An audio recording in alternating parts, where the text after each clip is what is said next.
Hello and welcome to Township Talk. I'm Scott Southard, the host of the show. In this episode, Township Talk, we'll be discussing PFAS and the rules to try and avoid future contamination of these man-made chemicals. We'll begin with an overview of the rules that have been released by the Michigan Department of Environment, Great Lakes and Energy. And you can follow Michigan's response to PFAS at michigan.gov/PFAS response. In this first segment, we'll be speaking with MTA's Tom Frazier, our legislative liaison. Then, we will have a conversation about what the experience of dealing with a PFAS contamination is like at the local level with MTA President Jeff Sorensen.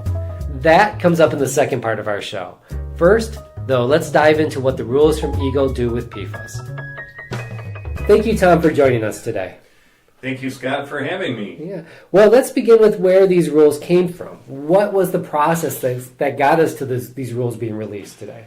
Well, we were seeing across the state that many more PFAS-contaminated sites were being discovered. And so earlier this year, Governor Whitmer, actually in March of this year, she directed the Department of Environment, Great Lakes and Energy, or EGLE, as well as MPART, which is the Michigan Response PFAS Action Response Team, to really set out a timeline for developing rules for the state of Michigan that would enact an enforceable mechanism for PFAS response. And so in March, she started this process through an executive order, and the timeline really was for MPART to establish a science advisory work group. And what they did with that is they got experts from around the country to look at the PFAS issue, some of the studies that had been done, and to come up with recommendations by the end of June as far as health values on these different PFAS compounds. And so the Science Advisory Work Group did establish these health-based values at the end of June, and that really started the process for the rulemaking. Okay. Since that time, the department has been drafting the rules, and they did have stakeholder work groups in late July, early August, where they brought in different interest groups, including local units of government, which included MTA, just to talk about the issue, talk about the draft rules, and where the various groups saw the draft rules going. Since that time, they finalized the draft rules, if you will, provided those to the governor, and she had laid out a deadline of having those done by October 1st. Okay. And they did meet that deadline. They presented the draft rules to the governor by October 1st, and in the days following that deadline, the proposed rules have been released for further comment. Okay, and what are in the rules? Well, essentially, the rules really focus on one major thing, and that is sampling.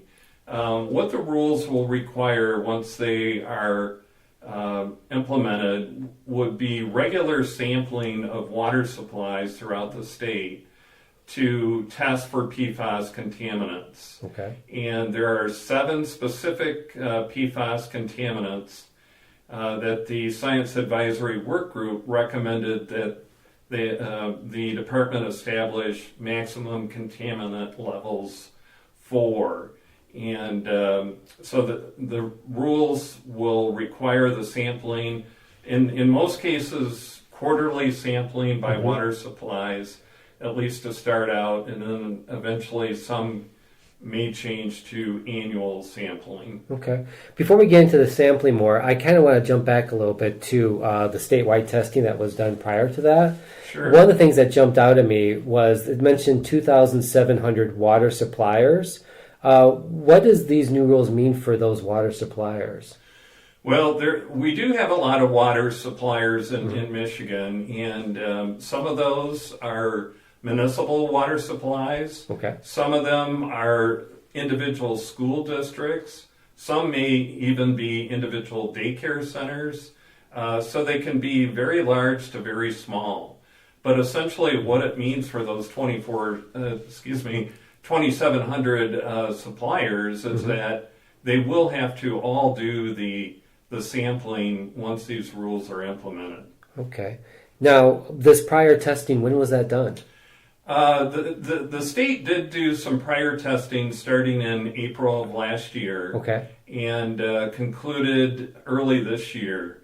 And they sampled a variety of municipal water supplies, school districts, daycare centers, tribal water systems.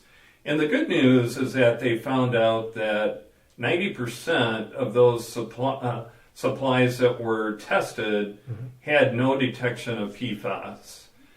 There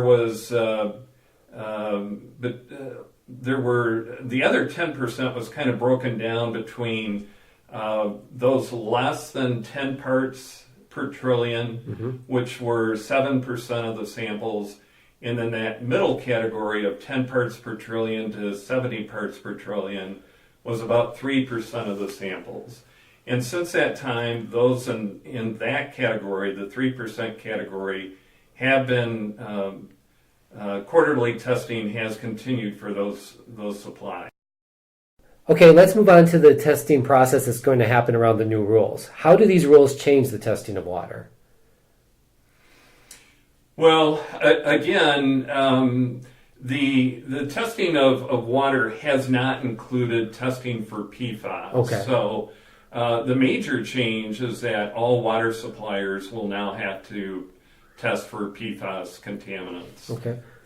Well, this is just a kind of basic, just 101 question, I guess. Then, do they test for all the 7 at the same time, or is it done separately? How laborious is this prospect? Yeah, they are tested for all at the same time. Okay. It's basically one sample is taken, and that can either be done at the water supply itself if they have the people that are able to do that, and then those samples are then referred to a lab for the actual analysis of those samples. So the labs will be doing that portion of it. Okay. It's estimated by Eagle that the cost of each of those tests is about $300 per test, just to analyze it. Now, if a water supply has to get a consultant, say, to take the sample, that's an additional $300. Okay. Now, in most cases, hopefully they'll be able to take the sample themselves and supply it to the lab. But if they don't have the expertise to do that, they may need to get an outside consultant. Okay, and now is the test done like generally for the water supply, or is it like every entryway into this water supply? How do they make that determination? Yeah, it's really every entryway into the water supply. Okay. So if a water supply has multiple sources of water coming into their distribution system, then each of those will have to be tested. Okay, and who pays for the testing? Well, that's the big question. Okay. The good news in the past, when the state initiated the testing back last year, they paid for these tests to be done. However, going forward, it's anticipated that the local water supply will have to pay the cost of this testing to be conducted. And most likely, many of the water supplies will pass those costs onto their ratepayers. So ratepayers may see, an increase in their water bill moving forward. Okay. Well, and these are tested, you said, by these labs. Now, how do these labs get approval to do the testing? The labs do need to get approval, and they get approval through Eagle. Okay. They need to be accredited as such to be able to perform this test and to make sure that it's being done accurately. And they are accredited by the department, and they can lose their accreditation if they're not doing them correctly or not reporting correctly. So that is under the control of the department to make sure that these various labs around the state are doing that properly. So there is some kind of monitoring going on around the process. Okay. Yeah, and in addition, the Department of Eagle, they do have their own lab now to be able to test for PFAS. So probably a lot of the samples will be going to the Eagle lab as well. Do we know the health risks at this point for the PFAS? Yeah, there are some health risk, and there's been various studies done about that. And some of the things that have been highlighted in that is, for example, lowering a woman's chance of getting pregnant, increase in high blood pressure, thyroid disease, increase in cholesterol levels, changes to immune systems and immune response, and then different types of cancer have been associated with intake of PFAS as well. Wow. Okay. I just keep thinking back to the schools and daycares you mentioned earlier when you said all that. Let's say PFAS are found in a test. They're outside the maximum containment level that was just listed in the rules. What happens then? Well, if PFAS is found, if a system is not on quarterly sampling, they automatically go to quarterly sampling. And then if they remain over the acceptable levels over the course of the next year, then some type of treatment would be required of that water system.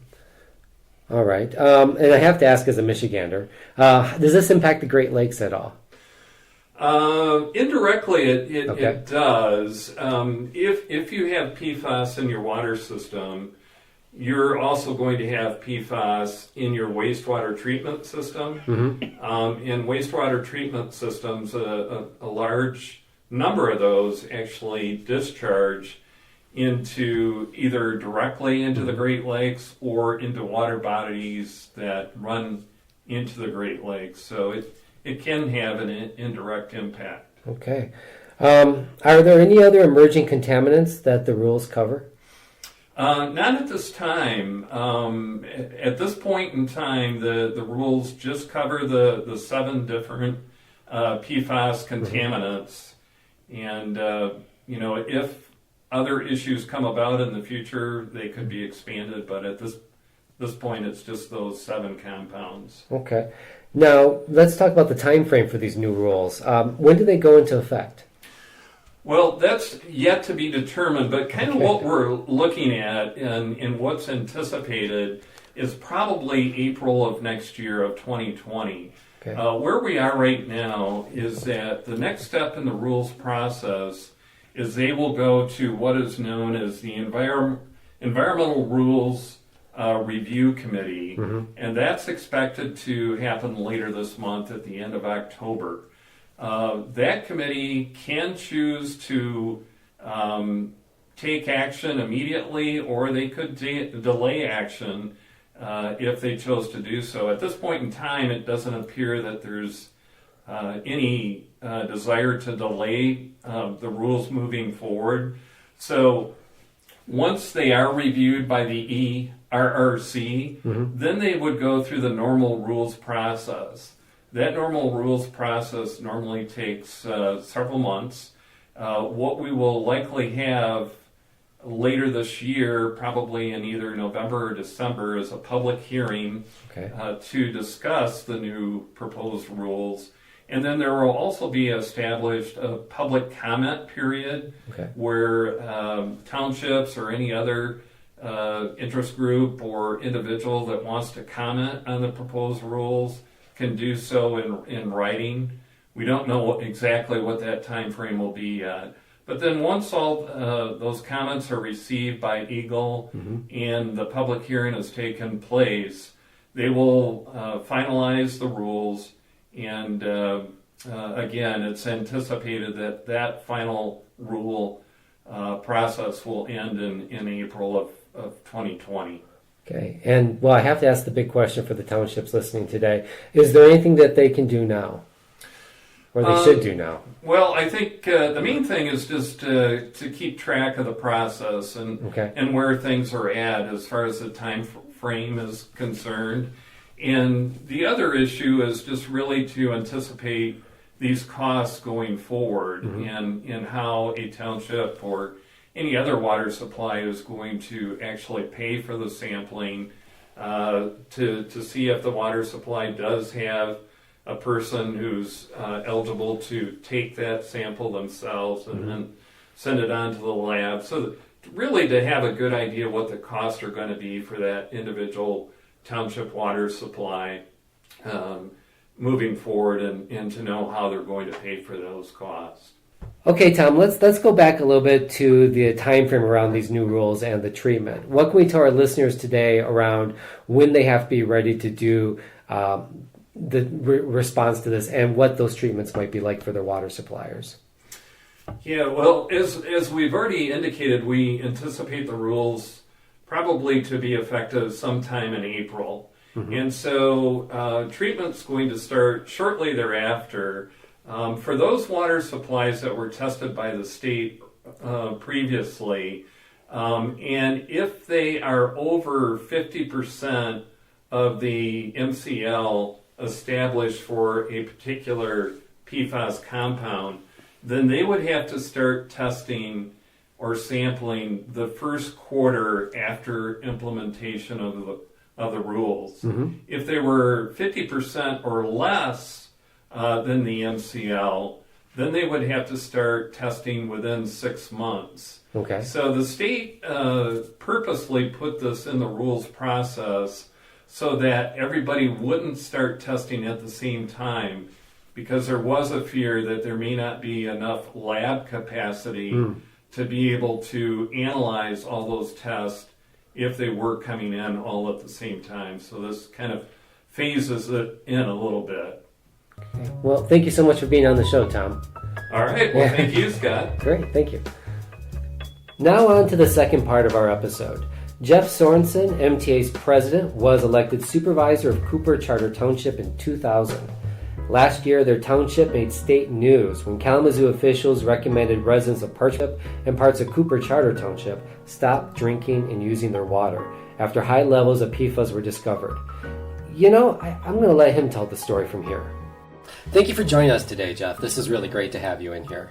Glad to be here. Great. Now, to start the story off, let's begin. Can you tell us a little bit about Cooper Charter Township? Cooper Charter Township is a township that's in Kalamazoo County. It's in the northwestern quadrant of the county and separated by the county of Allegan and the township of Kalamazoo, city of Kalamazoo, and city of Parchment. Okay.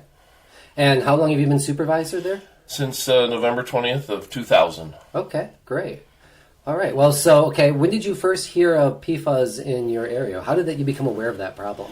That's a great question. And the 26th of July, 2018, I was on my way to serve on a board of determination for the Kalamazoo County Drain Office, and I received a call from then Senator Margaret O'Brien, and she asked me if I knew what was going on in my community, and I said, well, I'd like to think I'm pretty connected. I said, but evidently I wasn't. She had given me the news that the Parchment water system, which served a good portion of Cooper Township as well as their fair city, was 20 times over the recommended limit for PFAS. Wow, 20 times. Yes. Okay. Now, how was it detected? Was there testing going on at this time, or? Yeah, that during the Snyder administration, he had ordered all municipal systems to be tested rather than just 10,000 and over. And Parchment's system was the first municipal system to have that detection and to have that emergent situation come about. Okay. So you're notified that this was the test result. What happens next? Do you notify the community, or do you do some further tests? What happens? Yeah, well, absolutely. Margaret had told me that they were meeting at the Emergency Operations Center at the Sheriff's Department for a action plan and a press conference. So I immediately excused myself from the Board of Determination and headed there. And we were there till about midnight. And that's what really I was so impressed with, is there was Fred Upton was there, Margaret was there, City of Kalamazoo, County of Kalamazoo, everything from public health to public works. I mean, everybody came together and was really quite awesome, because it was evident that nobody really cared who would solve the problem or who took the credit for it, just that it got done as quickly as possible. Okay, now was the action plan being developed at that time through that meeting, or is that already in place? Actually, it was developed at that time. Okay, so you guys were working on it. Right, and the action plan, I guess, really, Public Services Director of the City of Kalamazoo, James Baker, realized that the parchment system was very close in 3 separate areas from the city system of Kalamazoo. So within 36 hours, they had the total system flushed from the city of Parchment, and then also that served Cooper Township residents, and flushed, and within a very short period of time, they were hooked up to the city of Kalamazoo system temporarily. So there were 3,100 households at that point in time, or residents, I guess you'd say, that had clean water again. Okay. So when did the community first hear about what was going on? Right then, that night. That night too. Yes, okay. We had a press conference, and it got the word out right away. One of the nice things that happened is Senator O'Brien, she was able to procure 10,000 cases of water that were on the ground at the Parchment High School, ready for distribution by 6:30 the next morning. That is an incredible turnaround. It is. Wow. So what questions were people asking you when this was going on? What were you hearing from the community? Well, everybody was really kind of concerned about what are the health risks. I mean, we had a town hall meeting at Haven Reformed Church in Kalamazoo, and that had just under 500 residents in there wanting questions answered.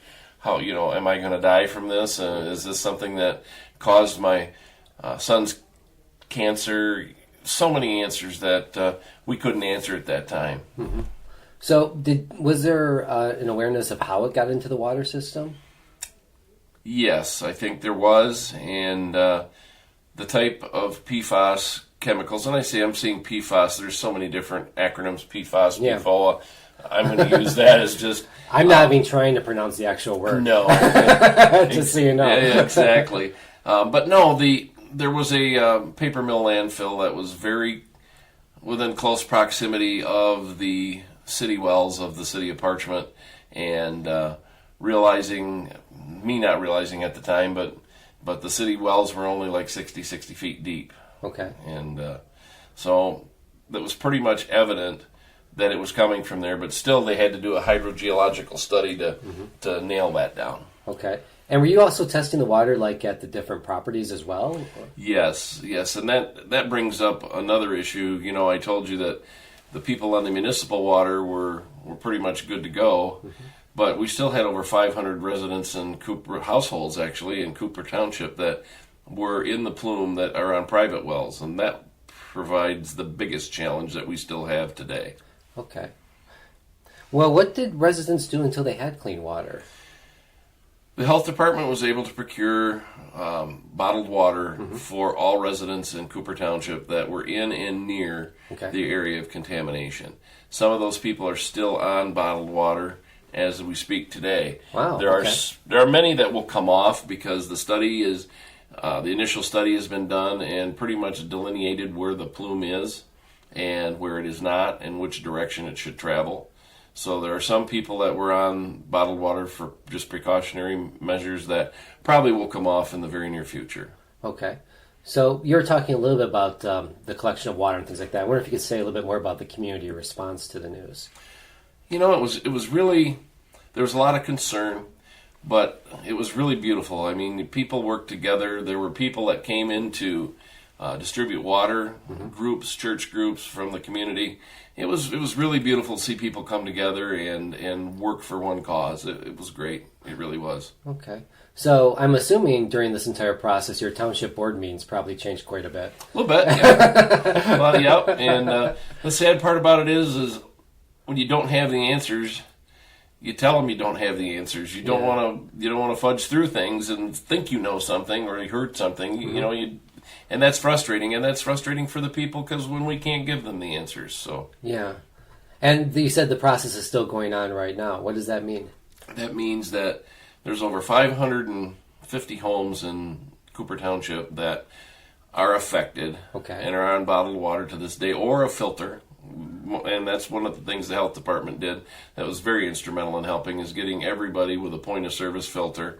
Still a huge inconvenience for them because it's only one filter that goes on their kitchen sink, and that means they have to brush their teeth at the kitchen sink and rather than in their bathroom, and it's still a disruption. But we have to run about 7.5 miles of water main through different areas of the township that is quite expensive to the tune of about $11.5 million. Wow, okay. So how are you, is that actually going on right now, that process of putting the pipe down? Not yet. That will happen next spring. But what has happened is the Public Services Director of the City of Kalamazoo has figured out a way between the, which was the DEQ, and the Drinking Water Revolving Fund, and considering this Kalamazoo City system as one municipal system to serve the greater Kalamazoo area, have been able to figure out a formula to be able to put that water main in at no cost to the people that have been affected. Okay. I'd like to go back to something you said earlier about the different townships. How was it working with the other townships during this process? Well, really, Cooper was the only one that was affected by the plume, but I'm glad you asked that because, you look at, there were several man-hours that were used to flush the system, and that was done by using fire trucks from the City of Kalamazoo, the Township of Kalamazoo, City of Parchment, and Cooper Township, and several man-hours to operate those trucks to circulate that water out of the system. So they're all working together. That's wonderful. Absolutely. Yep. Yeah. What have you learned from this experience as a supervisor during this? Wow, that's a big question. It is a big question. What I learned? I said, "Wow, did I really want to do this for 20 years?" But no, I'm glad I have, and I love what I do, and I love serving the community. But what I've learned is that when you have a crisis, at least in our community, and I really challenge other communities to get together. Think about what if it was in their neighborhood. And because we work so well together, when there was a crisis, the City of Kalamazoo, the City of Parchment, the county, all different municipalities at all levels worked together and didn't care who got the credit for it. We just got it done. And we've been really a model. I think there have been people from the DHHS and our local health department that have spoken to this many times throughout the state of just how well we work together, and that's a beautiful thing, really, because it doesn't happen that way everywhere. Yeah, I'd like to go back a little bit to the PFAS that were actually in the water system because there was a health risk, correct? Absolutely. Yeah. So what was the health risk for it? That's still being studied, to be honest with you. I mean, there was a study done. I'm going to by a 3M company down. I'm going to say in the Carolinas that people were exposed to the PFAS for a long time at much higher levels. I mean, there has been some correlation, but no proof, correlation to kidney disease, testicular cancer, possible thyroid issues, and so forth. But again, it's a new chemical that has just recently come out found to be a carcinogen, and there isn't enough studies done. That's one of the beautiful things that has come out, that we have applied for grants, and Michigan has received $1 million grant from the CDC to do a health study for the Parchment Cooper area and also North Kent County, which was actually the first crisis to come to Michigan. Okay, so they were the first crisis. Did you speak to them during your guys' crisis? To Kent County? Yeah. I did not, but I'm sure other officials did, yes. All right. And Richland Township in Kalamazoo County also has a very similar issue. They have a abandoned plating company that was a plastics plating company that was operational in the late 70s and defunct in the early 80s.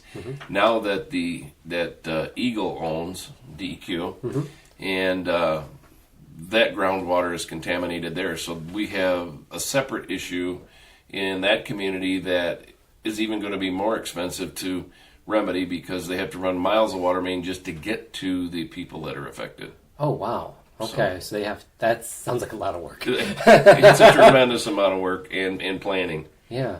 What would you recommend to other townships that experience this? I mean, what did you learn, I guess, is a better way of saying that? Communication. Communication, my opinion, but I still feel it's right, is the most important word in any language in the world. If you can't communicate, you're not going to operate well together.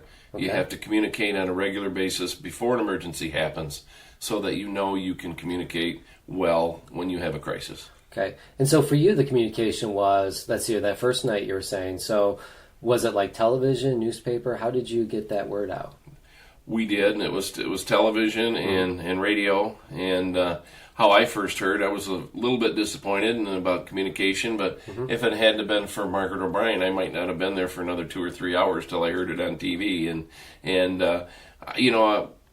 But that's minor. You know, I did get there, and I was able to be part of the process. So. Okay.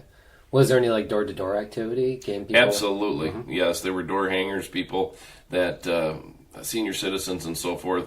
The Department of Public Health in Kalamazoo, they did tons of door-to-door, and there were a lot of volunteers from our neighbors in Parchment and Cooper and others that wanted to help. So we're putting out printed material on door hangers and to letting them know what to do, where to go for water, and just how to avert their crisis. Can you say a little bit more about the volunteers in your community? It was tremendous. I mean, there were people I didn't even know. I mean, and I've lived in my community for my whole life practically, and served since the 80s in the fire department to now, to present.